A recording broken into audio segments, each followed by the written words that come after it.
Ollie didn't have any big plans for the day. Had some paperwork to do. He thought he might take part of the afternoon off even. It's been kind of a slow day, slow week even.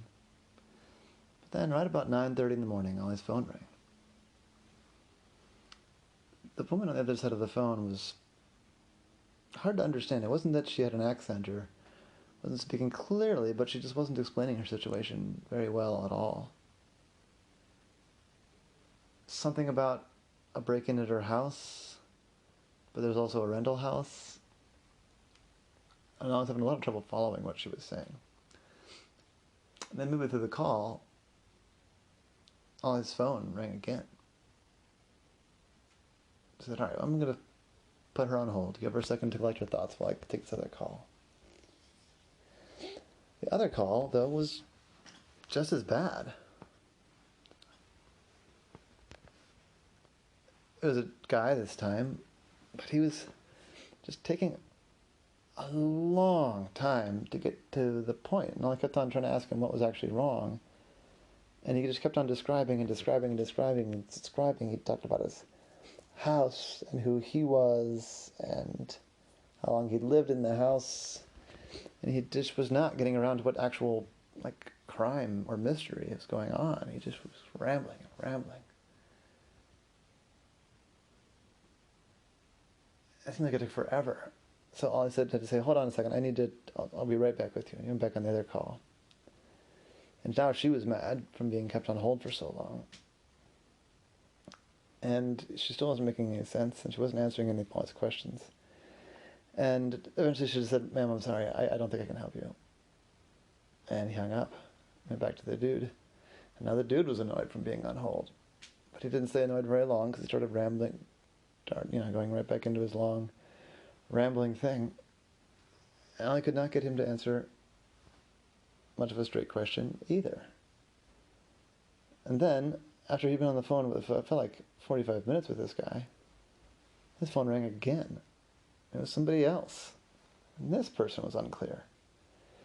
I was like, I don't know what on earth is going on here. And then it got even weirder because it kept happening. All morning long, all it felt like. He was on 2 different calls with people that could not clearly express what they were needing his help with. So stop. It's not okay. Don't lie to me like that.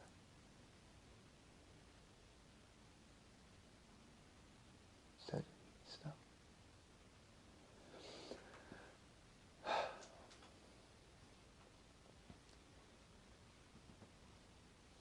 Around 11:30, and he hadn't gotten anywhere with any of them.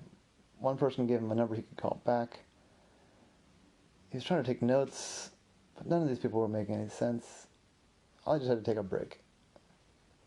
So at 11:45, he spent basically his whole morning on these stupid calls. None of them making any sense. Ollie told both the people, look, I'm sorry. Please call me back in an hour. But there's something else I have to do right now. He hung up the phone, he turned the phone off. He's like, oh, what was that? He looked at the time, he's like, geez, that really was all morning. Poured himself a cup of coffee, and I had to think, what on earth was that about? What? It seemed, he couldn't see any connection between the people that had called, between what they were saying. And they were all coming from different numbers. All local numbers, but all different numbers. But it just seemed too weird. Like, he does not get that many calls. He gets some calls like that, where people don't really know what they want. But not over and over again all morning long with a bunch of different people. He looked at his notes, and he'd been on the phone with 6 different people, none of whom made any sense, really. I got a lot of thinking. That's weird. That's weirder than normal. That's something's up. So he got his apartment phone, which he did not give out. And he called a friend of his at the FBI. This guy, Chet. I said, Chet, I need some help with some reverse number search. Do you got a few minutes to help me out? And Chet said, yeah, sure, I owe you one. Yeah, what's going on? I need any information you can give me about these 6 phone numbers. And I read out the phone numbers, gave him the names that people had given. And Chet said, all right, yeah, give me like 15 minutes, I'll call you back. You didn't call me from your cell phone, though. You called me from a different number. I said, yeah, call that number back. But don't write it down. It's not a number you can use normally. Having some weird things going on with my phone. Chet said, all right, sure. So 15 minutes later, Chet called back. I said, all right, Ollie, I've got some information for you for sure. Something fishy's going on here. I said, oh? He said, yeah, these are all burner phones. I said, burner phones? Yeah, these are all prepaid phones. You can just get them, and they've got the number, and they've got a certain amount of minutes on them, and they work, right as soon as you open up. You don't have to, there's no contract. So people use these for legitimate reasons, but they also use them when they're doing illegal stuff that they don't want to be traced. And here's the thing, they're all from the same service provider. They're all just in a row, 6 right off the assembly line right next to each other. Something fishy is going on here, Elsa. And none of those names that you gave me checked out. I didn't find any listings for any of those people. One of them was a Chad Smith, and so there was a couple Chad Smiths, but none of them with any connection to this phone number. Something's going on, Ollie. Someone's doing something to you. I said, huh. Are you able to get any information about where the phones were purchased? She said, yeah, I can tell you exactly. And there's a cell phone store that was over kind of on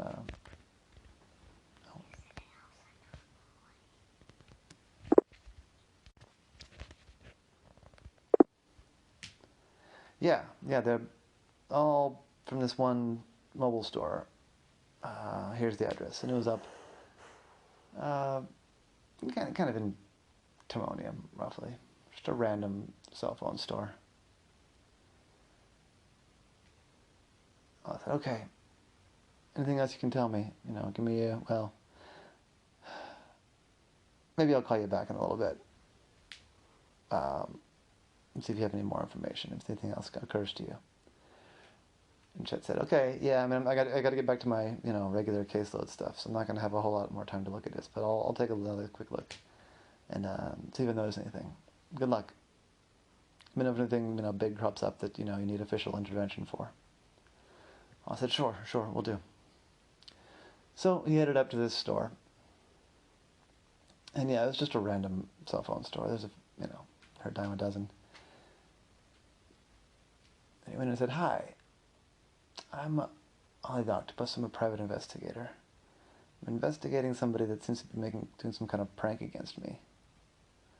I said, oh, okay, that's no good. Well, I might be able to help you. What do you need to know? I said, well, it looks like somebody very recently bought 6 or more of these burner phones, and Ollie had the model numbers and even the serial numbers. And I need to know who bought them all, because I think they might be involved in some criminal activity. I said, unfortunately, that's not something that I can do without a warrant, because that's private, customer information. Yes, I can't just turn that over to you. I believe that you're a private eye, but you're not a police officer with a warrant. So unfortunately, I can't give you that. I said, all right. Tell you what, I need a burner phone, though. It's better blowing up my phone every time I turn it on. I said, okay, you can do that, but you can also, if it's just 6 numbers, why don't you just block those 6 calls? I said, oh, that's a good idea. It's a really good idea, thank you. So I turned his phone back on. Almost immediately it started ringing. And it took him a few minutes to get the 6 numbers blocked, because they were just kept on calling. So he'd be doing something on the screen with the phone, and then they would start doing the call thing, and it'd pop up. But after a few minutes, he got them all blocked, and the phone quieted down. And I said, so you don't remember anybody that came in? And the guy said, look, I do remember there was a tall, really, really, really pale guy with dark eyes, almost black. And I'm only telling you this because I'm going to expect a favor in return sometime. I'm going to need some help we get some weird things coming in here. So I'm expecting that, when I call you, you're going to help me, since I helped you. I was surprised. People don't usually go directly for the tit for tat like that, but he was up for it. I said, sure, yeah. Anything else you can tell me for that kind of executive service? I said,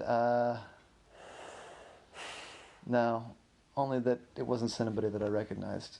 I've got some people that are probably involved in organized crime that come and get a bunch of burner phones, regularly, but this wasn't anybody that I knew. And he was such a weird-looking dude that I feel like I would have recognized him, I said, yeah, I know what you mean. In fact, I think I know who that was. So Ollie left. There's a really tall, pale guy with dark eyes, almost black. That was a description of one of Ollie's nemesis, a regular jewel thief. Came through town now and then. Ollie had fooled him a couple different times, but never fully caught him, never got him arrested. I thought, so why is he just hassling me? Then Ollie had an idea. He called Chet. I said, Chet. I said, yeah. First of all, anything else occur to you? Chet said, yeah. Yeah, it occurred to me that I could probably track where the calls are coming from. Oh, I said, brilliant. That's just what I was thinking about too. Oh, yeah. Okay. Well, yeah, I can narrow it down for you within about a block. And there's not a whole lot of buildings on that block. So yeah, they seem to be all coming from this one address. I gave him the address, and it was this house. Not a nice house, but kind of out there in the county.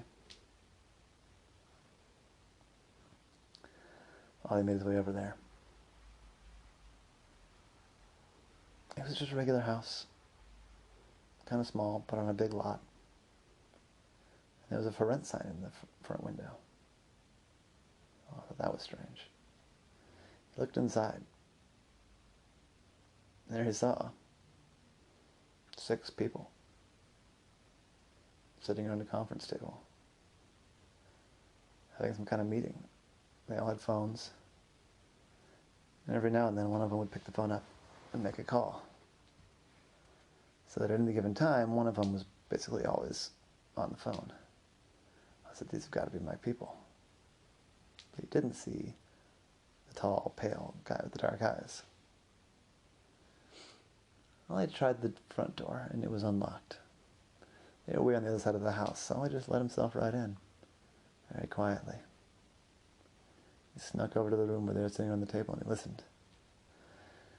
I said, I don't know, man. I mean, we're being paid by the hour, so I don't really care, but it's not working. He hasn't picked up in like a couple hours. I said, I know. I mean, I don't even get what the point of all this is. It's very elaborate if he's just trying to hassle this guy. And the one said, well, I mean, sometimes these rich people, man, they like to play these pranks on each other. Whatever. It's I think it's honest work anyway. I said, but it's weird, right? It's weird. It's a weird way to spend our day. I said, sure, it's weird, but, it's a paycheck, and, it's not like being a struggling actor normally pays well, and he's paying pretty well. He's paying for all 6 of us, so I think Brad's right. I think he's just some loaded guy playing a trick on one of his loaded friends. And then I piped up. I said, well, I'm not exactly loaded. And they all jumped. I said, well, who are you? How'd you get in here? I said, I'm Ollie the Octopus. I'm the guy you've been calling over and over and over again, pretending to be all these different people. So you're all actors, huh? I said, Yeah, we're all actors. Sorry, wasn't anything personal. We were just hired to do this. I said, no, that's fine. I don't hold it against you personally, but I need you to tell me who hired you. I said, he was very clear that we were not to tell anybody anything about him. I shouldn't have even told you it was him. I said, that's okay. I have a pretty good idea who it is, but I need you to confirm something. I need you to confirm it. I said, no, sorry, we're really not going to do that. He said, if we confirm it, we won't get paid. I said, I can understand. How much is he paying you? It's $45 an hour for a full day. I'll take a deep breath. Well, I can't buy out your contract. It's too rich for my blood. Then he looked at one of them, and kind of trying to stay quiet in the conversation. His head down, looking at his phone. Kind of pulled his hat over. I walked over. And looked at the guy. He had a beard, but Ollie imagined him without a beard and said, oh, Neil Jenkins. Like I said, I don't know what you're talking about. I don't know who that is. I said, Neil, it's a good beard, but I know who you are. I don't know what you're talking about. It's crazy talk. My name is Sam. I said, Neil, can I talk with you privately in the kitchen? Sure. Then they went together in the kitchen. And I said, Neil, you're on probation. I said, I know I'm on probation. I said, Neil, you know what's going on here. This is some kind of criminal thing. Getting any way involved in something criminal is a violation of your probation. Neil said, yeah, I know, but I needed the money. Well, I said, you're going to go back to jail if the police find out that you're involved. Neil said, yeah, maybe they don't have to. I said, all right, now we're talking. It's the Pale Man.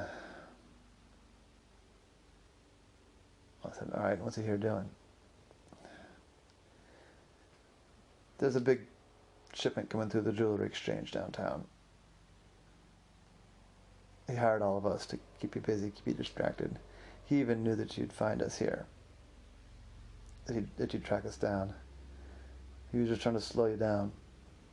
I think the heist's already going on. I think you might be too late. I think it worked. Please let me get out of here. I really don't want to go back to jail, Ollie. I said, all right. Get on out of here. Tell all your friends they can go too. And Neil told him, he said, no, we're going to sit here and make calls the whole day. We want to get paid. I don't know what Neil told you, but we're doing our job. We're getting paid. Ollie didn't care, though. He rushed down to the jewelry exchange. At that point, he did call his federal agent friend. He said, Chet, it's a large-scale jewel heist. It's the Pale Man. The whole phone thing was just to keep me busy, to keep me distracted. I need a police escort. We need to get down there right away. I don't think we have much time. But all right, we'll have somebody there right now. You just wait.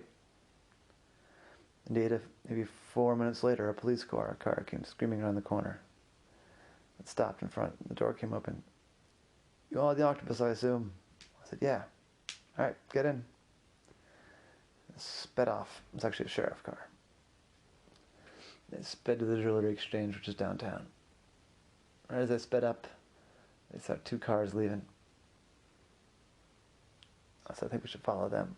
Maybe one of your officers, backup officers, can come check in at the jewelry exchange. I think those are our thieves. And the guy radioed it in. And they followed. First, the cars weren't doing anything. You know, they're just driving normal. But then they started to notice that they had a tail. They started to notice that there was a cop car following them, a sheriff's car. So then they started to drive faster. They tried to lose the sheriff. making a bunch of turns. But the sheriff was good. He didn't get this job by accident.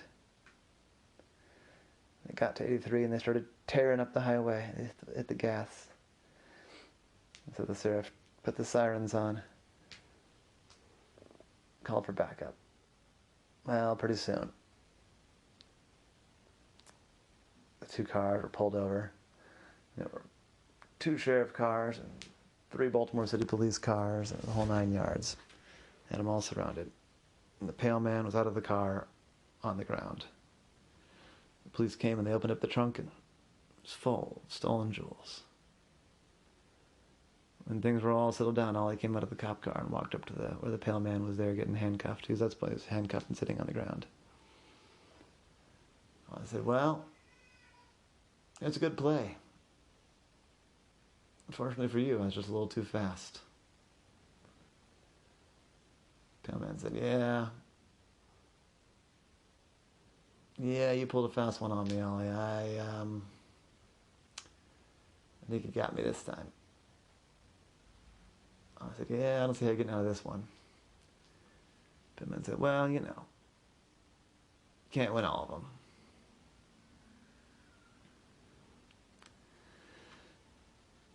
Then I walked away and got into the cop car.